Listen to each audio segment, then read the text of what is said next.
We're just one day away from the last home Utah football game until 2025. So, with this game coming up, is it Kyle Whittingham's last as Utah's head coach? Also, what does this game mean as an opportunity to not just derail the Cyclones' Big 12 championship hopes, but send one of the best senior classes ever out with a victory? We're talking about it all on today's Locked On Utes.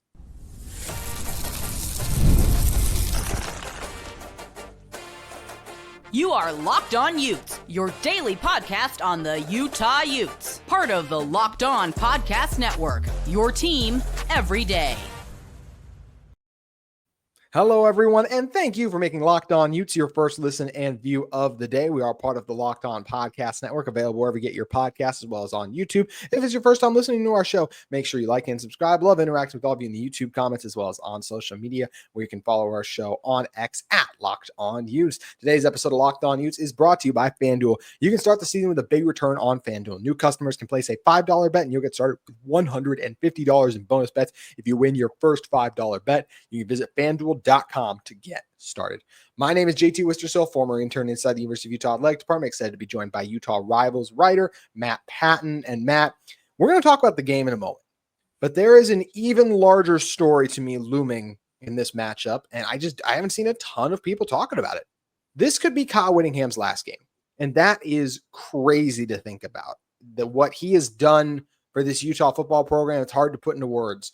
The several conference transitions, the championships, the heights that he's led Utah to. When you think back to Sugar Bowls against Alabama, to Rose Bowl appearances, like we'll talk about if this is indeed going to be his last game or not. But I mean, there's a reason we already talk about building Kyle Whittingham a statue. I would love for the field to be named like Whitfield, as they've done with Nick Saban. And this could be the last time we have Kyle Whittingham at home. So I hope the fans and everyone in attendance takes a moment to recognize that, because it will truly be an end of an era. Yeah, I've seen so much talk on social media, negative talk about Kyle Whittingham, and I just think that's regrettable. We are talking about, this is a person that does deserve a statue, does deserve a field to be named after him. I mean, you look at it, he's only had 2 losing seasons over that whole stretch, over 20 years. I mean, this year could be his 3rd, but when you have that many winning seasons, especially in a place like Utah, which has not been known to be able to recruit well, prior to Kyle Whittingham. And so I really hope that the poison, I guess is the way I'd put it, the poison of this season that's been going into a lot of the fans doesn't cause any disrespect to somebody that deserves so much respect, especially if this is his final game. Just really legendary to what he's done for the program. Yeah, I know we all get wrapped up in the moments and the results and frustrated, and those obviously lie at the feet of Kyle Whittingham. We've on this show talked about a lot of the Utah's shortcomings are because of things that Kyle Whittingham is directly responsible for as the head coach. But you also got to be able to take a step back too, and then recognize, wow, like the fact that the standard we hold Utah football to, like the reason we're mad at Utah for underwhelming is because of the heights that Kyle Whittingham has taken this program to. He is truly, that's such a good point.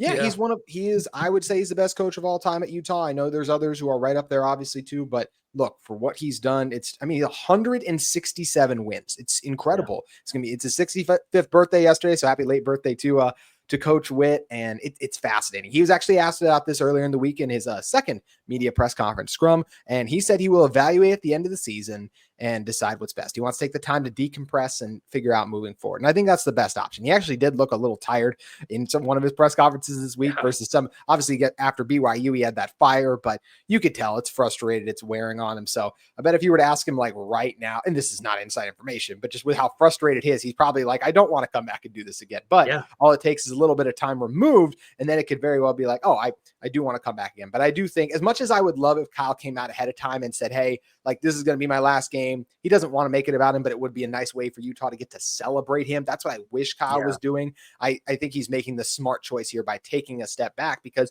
he very well could come back for another year. And even though we talked about those frustrations, when you look at the totality of his history, and we are just 1 year removed from an 8-4 regular season with a bunch of injuries, the injuries caught up with Utah as well as some other things once again this year, and they underwhelmed. I still think Kyle Whittingham is the best guy to lead this Utah football program going into 2025. Absolutely. Yeah, the stability's been there. He's maybe struggled to I guess, transition to this new transfer portal era. But he seems to recognize that. That's what I love about Kyle Whittingham. He learns. He's even said that already, that the majority, or at least half of their recruiting, is going to be through the transfer portal. So he's recognizing the need to do that.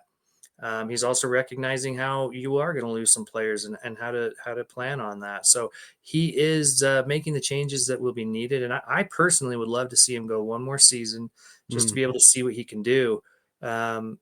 See if he can, because I don't know. You would hate to see if they can't pull off a win against either of these final two teams.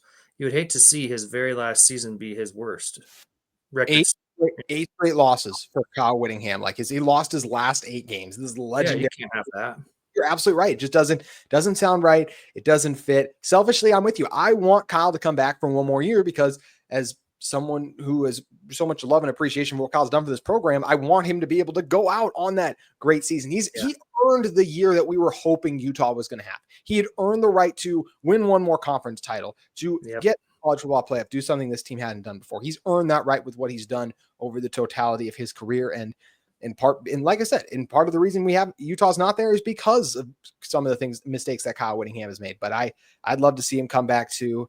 As for what he's going to do, I really don't know. I could totally see it going either way, Matt. Going into this year, I thought they were going to, great season. I'm done. I've done what I want to do. I'm going to ride off into the sunset. But that's not. So is it? I'm tired of all this, the transfer portal, everything, the craziness that is college football. I'm ready to step away. Or is it, no, I got that fire. I do not. I'm an ultimate competitor, and we've heard that about Kyle before. I want to come back for one more year. I really don't know which way to go. If you made me pick a side today, this is not inside information. This is just reading everything that has gone on for the last few months. I probably slightly lean towards Kyle retiring, but I'll go right now, Matt. Like, I'm 51 retiring. Coming back. It's that close for me on what he's going to do. I truly don't know. How do you see it? I think I'm more 65-35 that he'll stay. Okay. Just because because exactly what you just said, him being an ultimate competitor, I just don't see him wanting to go out with a losing season like this. I see him having that fire and that competitiveness to go out and get the players that can take this team to the next level, and have a successful season next year. Yeah, it's something that's going to be fascinating to see. What does this team do next season? Is Kyle the one leading the charge? And they're going to have a lot to replace. Utah will. This senior class, 32-19 over the past 4 years, 2 PAC titles, 2 Rose Bowls. Cam Rising, obviously the name, and he's another one that we talked about. You talked about earlier, the criticism for Kyler Whittingham in the moment. There's a lot of criticism for Cam Rising on things he can't control, by the way, getting hurt. But he's led Utah to some great heights. Brant Keithy, Mekhi Bernard, Junior Tafuna, Van Fillinger, Zamiah Vaughn, just scratching the surface of this amazing senior class. And I do hope that Utah fans who are on the fence about going to this game because it's like, oh, we're just playing for bowl eligibility, go in part not just because it's the last time you get to see Utah football in Rice-Eccles Stadium for 200 plus days, but also to send off a group that has ushered in a new that brought Utah just success that they had not experienced in recent memory. It's an incredible group. Yeah, you hate to see them go, and especially because so many of them have been potentially leaving now for 2 or 3 years, right? That's how long that we've been talking about. Well, even Bernard entered the transfer portal, and it ultimately came back. But it's this is the class that for years it was like, are they going to stay? Are they going to go? And they kept coming back. And things just never worked out. The injuries just kept happening. They did. And this group came back to try to give it one more run. Didn't work out. But that doesn't mean they don't have a chance to still spoil things for the Cyclones and still reach a bowl eligibility if they win their final 2 games. Is Utah going to be able to do it? Who's going to play well for them offensively and defensively? We'll discuss it in a moment. But first, today's episode of Locked On Utes is brought to you by our friends at Prize Picks. Prize Picks is the place to go and be for all of your sports action. It's your place to go for real sports action too. With over 10 million members and billions of dollars in award winnings, Prize Picks has made daily fantasy sports accessible to all. You just pick more or less on at least 2 players for a shot to win up to 100 times your cash. Run your game all season long on Prize Picks. And Prize Picks also enhances you because Prize Picks helps you out with trying to win and get the best options on your sporting event. You can now win up to 100 times your money on Prize Picks with as little as 4 correct picks. Prize Picks is the best way to get action on sports in over 30 states, including California, Florida, Georgia, and Texas. Prize Picks now offers Venmo for quick and easy deposit and withdrawals into your accounts. Prize Picks also offers weekly promotions that can lead to big payouts like Taco Tuesday. Each Tuesday, Prize Picks discounts select player projections up to 25% to provide even more value to your lineups. Prize Picks is the best way to win real money this football season. Which players are going off, which ones aren't. Make your picks in less than 60 seconds and turn your sports opinions into real money all season long on Prize Picks. You can download the app today and use code LOCKEDONCollege to get $50 instantly after you play your first $5 lineup. Once again, you can download the app today and use the code LOCKEDONCollege, all caps, no spaces, to get $50 instantly after you play your first $5 lineup. Prize Picks is the place to go. Prize Picks, run your game today. All right, Matt, talking about Utah's offense first, going against Iowa State's defense. Had a chance to break down the matchup yesterday, but didn't get a chance to make individual predictions. For those of you that didn't catch the end of yesterday's episode, I did predict Utah to win this game. Is it a little bit of bias? I mean, yeah, this team's lost 6 straight games in a row now, and Iowa State, even though they need some help, is still a Big 12 title game contender. But still Utah football, still at home, and even in all of these losses, it's been a 1-score game at one point, or a chance to make it a 1-score game like in the fourth quarter. All of them have been that, with the exception being the Colorado game. But if Wilson doesn't throw that interception, it would have cut the game. It was an 11-point game when he threw the pick. So Utah was still right there even in that one. This team has not quit. You can say what you want about them, but they have not quit. Speaking of not quitting, Wilson did not quit last week. He had some of his best throws and moments as a Utah quarterback, despite battling the illness and also making some brutal mistakes. He bounced back from those mistakes in the game as well. He's going against a really good Iowa State secondary. I mean, they are only giving up 153 yards through the air, which is 3rd in the country right now. Like, that's not even like FCS, like amongst Power 4 teams. Like, they're just genuinely 3rd in the country. So I do believe Wilson is going to have a tough day out for him, but I still think he's going to come through and make a couple throws. I think it's going to be the same thing. He's going to throw an interception in this one, but I do believe one time he's going to come through in the end zone. I don't know if it'll be Caleb Lohner. I think Landon King, though, has got a really good shot. I'm actually going to roll with Landon King to finally get in the end zone. He has been so close to making a big play for this team this year. He had the one catch for 19 yards last game. I love the way King runs routes. I think that he's a guy that's going to get involved a little bit. So I think it'll be an up and down game for Wilson. I expect Carson Ryan and Dorian Singer to be his main 2 receiving options in this one. Ryan going around 40 yards. Singer will have 50. It's a really good Iowa State secondary. So there are going to be some great matchups and battles downfield. Their linebackers are not as good, and their pass rush is not great, actually. They only have 12 sacks on the year. So you hope, even with Utah's offensive line, and they've had backup guards in on the season at times too, like they haven't played as strong as late, the Utah line, but this is not a great pass rush. So Wilson will probably get dumped twice. He has a tendency to hold on to the ball a little bit too long and ends up running into a sack a time or two, but Utah should be able to give him a little bit of time, and just a couple times on the game, I think Utah will put a drive together on offense. Part of that also is because Micah Bernard is here. And as good as Iowa State's secondary is, their front 7 has been abysmal. They rank outside the top 100. Man, I don't know about you. You do a great job crunching the numbers too. When's the last time you heard of top 3 pass defense outside the top 100 rush defense? Like, what? It's very uncommon, very uncommon. And it does provide a lot of hope for the Utes. I think it really, what it comes down to is that linebacker group for Iowa State.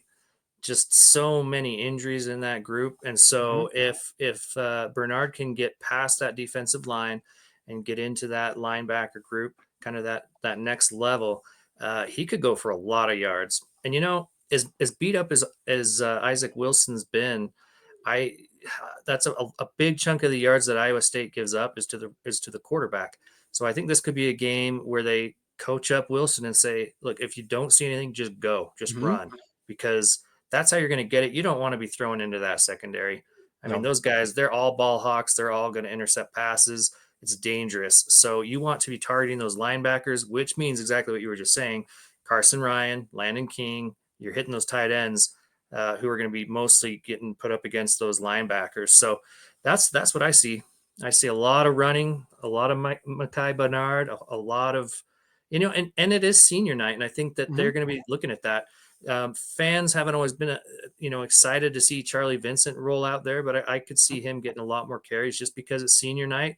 And if he can start to do some things with it, just watch for those seniors. I hope Singer not only gets, the 50 yards that you talked about, but that they find some other ways to get him the ball, get him some receiver screens. They've tried to, and I don't see them being successful if they try to attack that secondary.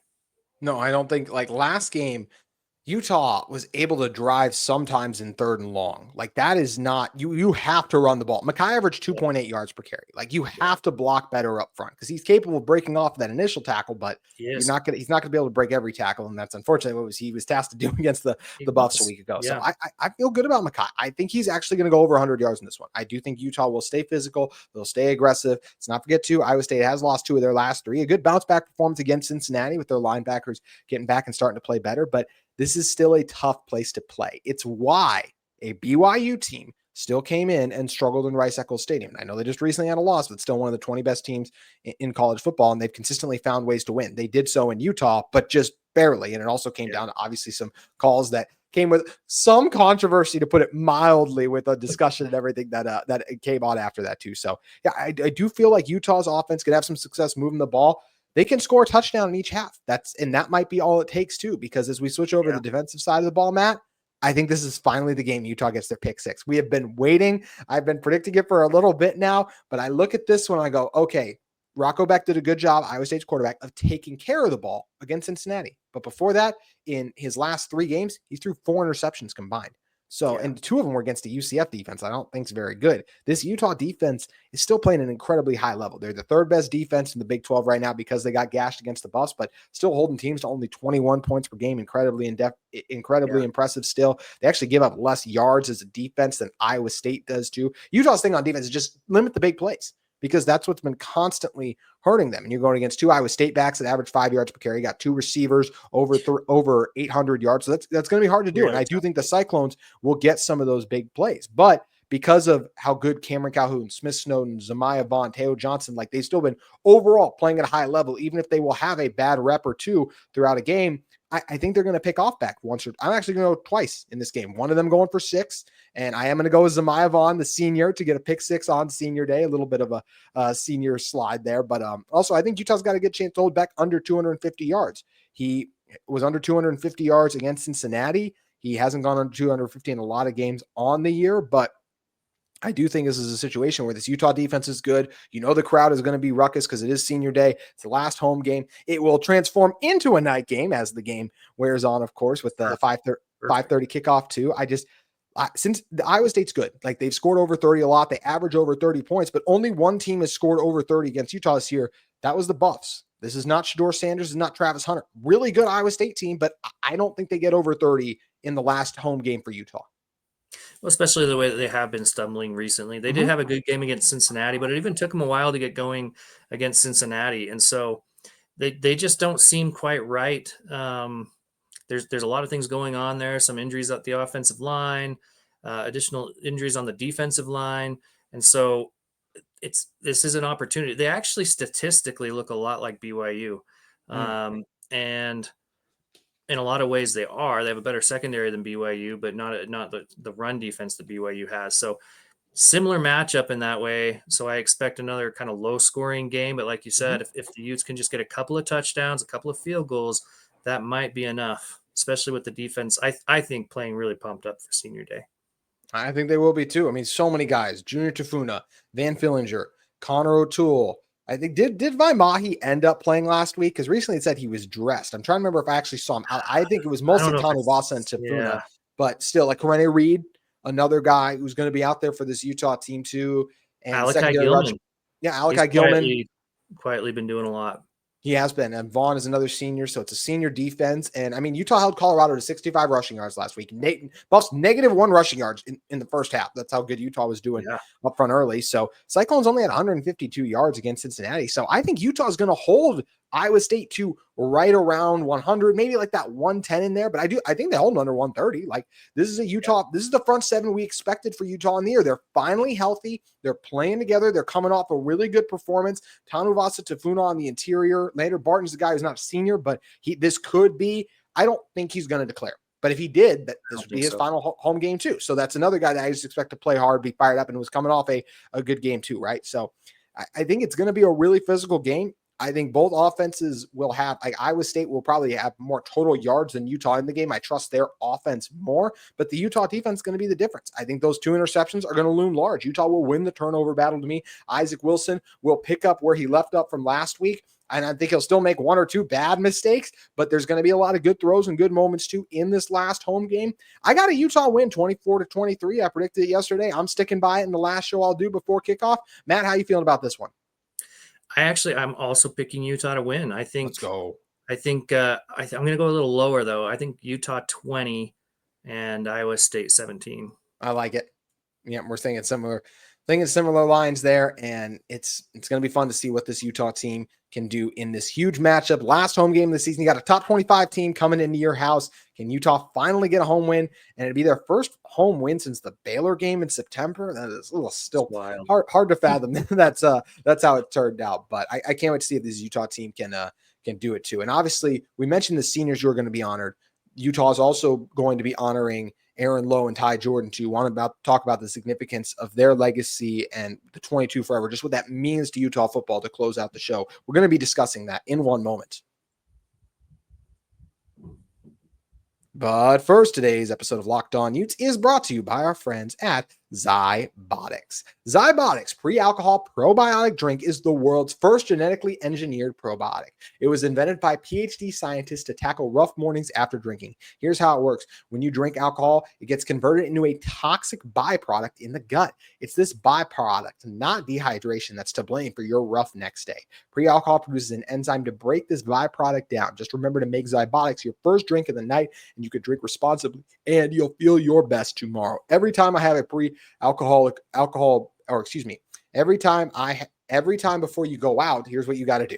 For the best results, you make pre-alcohol your first drink of the night. Then secondly, you pace yourself, you hydrate, you get a good night's sleep. Then third, you wake up feeling refreshed because you took care of it before you started drinking yesterday. You can go to zybotics.com/lockedoncollege. It's all caps and no spaces to learn more and get 15% off your first order when you use Locked On College at checkout. Zybotics is backed with a 100% money back guarantee. So if you're unsatisfied for any reason, they'll refund your money, no questions asked. Remember to head to zybotics.com/lockedoncollege and use the code LockedOnCollege, all caps and no spaces at checkout for 15% off. You give Zybotics a try today. Today's episode of Locked On Utes is also brought to you by our friends at FanDuel Sportsbook. FanDuel is your place to go to tackle the NFL action with FanDuel, America's #1 sportsbook. Because right now, new customers can bet $5 and get $150 in bonus bets if you win. The FanDuel Sportsbook app gives you everything you need to place live bets on the NFL all in one place. So when you get a hunch in the middle of the game, you can check out the latest stats, view live play-by-play, and so much more on the same page where you place your bets. Just visit FanDuel.com to join today. You'll get started with $150 in bonus bets if you win your first $5 bet. That's FanDuel.com. Never waste a hunch and make every moment more with FanDuel, an official sportsbook partner of the NFL. Cyclones in this matchup with Utah. If you head over to FanDuel, Cyclones favored by 7.5. I think Utah, even if Utah loses, I think this game's just going to be closer than that. It's going to be a physical game, and it's one. We even had Jeff Woody on yesterday, who does a great job covering the Cyclones. He even predicted it 27-20. Utah still covers in that scenario. So I don't love the way this Iowa State team is playing overall. They look better against Cincinnati, but their last 4 games, 3 of their last 4 games, not impressive performances. 2 of those they lost as well. So I'm feeling good about Utah. I take the points there. Whatever you're feeling, NBA, NFL, college basketball, college football, NHL too, FanDuel is the place to be today. All right, Matt, closing this one out. Utah is going to also honor Ty Jordan and Aaron Lowe, as this would be those players' senior day when based on what class and they were into. And when you just look back and reflect on the legacy and the imprint, Kyle Whittingham, I think he said earlier in a press conference this week that their loss was the hardest thing he's ever gone through as a coach. And I could not imagine what those players went through to lose one of their teammates, their brother. When you go through so much, you build brotherly bonds in a locker room. And to lose that, I can't imagine what it was like to go through for this senior class. And that's one of the things that's made the story of this team tremendous, is the things they've been able to overcome, taking that mantra, get 22% better every single day for the legacy of these 2 individuals who were a light in this locker room, who have to be a light in the world. And I love that Utah has made this a tradition. And I love that Utah is going to honor two players that legacy will never be forgotten at Utah. Yeah, I love that they're doing that. I think it's a good way to kind of, I don't want to say close out this era, because I'm sure that they're going to continue to honor them in various ways. Hopefully they'll continue to do, Moment of loudness. The moment of loudness. Yeah. But yeah, you think about the potential that they each could have had both on the field and as individuals. And I love that they're doing that, just taking that one more time to really honor them. It's just so special. And it really has made an impact on this team. You can see it in the way that they play following the moment of loudness. And it's special to the crowd. I know it's really important to the fans and to the families. So really great that they're doing this. Yeah, I still get goosebumps and emotional when they whenever I'm there and they play it. I can remember back to all those times too. It's a really special thing to see all the cell phones lighting up throughout the crowd too. And I think you mentioned like the reason it's significant for this group is these were the guys who were teammates for them. We want to continue the moment of loudness moving forward, but just each class obviously won't. All these players had a relationship with Ty and Aaron. That's why I think it's important to recognize them in this game, in this moment, in the last home game of the season. So glad that Utah is doing that. Excited to honor those two individuals, as well as all the seniors that Utah is going to be honoring. It's a great class of players and could be Kyle Whittingham's final game. So it should be an interesting one against the Cyclones. Matt, if people want to get a little more prepared before this showdown, where do they need to head over to? Yep. Just head to utah.rivals.com. Check it out. I'll have the article tomorrow on Iowa State. At Patton_Matt as well. You guys can give him a follow on X where he does a great job. Matt, appreciate you stopping by. Yep. Thanks a lot. That's going to do it for another week of Locked On Utes. We'll be back with you after the game against the Cyclones. Keep an eye out. I'll be posting the recap that night. Can Utah pull it off? Drop your upset prediction below. Which senior are you going to miss the most? Who do you think's in for a big game? Want to hear from you guys in the comments. Thank you, as always, for watching our show all week long. Can't wait to break down the final home game of the season. I know we're all frustrated, but that does make me a little sad, too, because it's going to be a long time till we get Utah football back. So look forward to seeing all of you this weekend as well as next week, because there is still a lot to cover. Not even the UCF game, but all of the transfer portal craziness we know is going to go down just for every college football team, and especially when you have a disappointing year like Utah has. Have a great weekend, everyone, and we'll see you post the Iowa State game.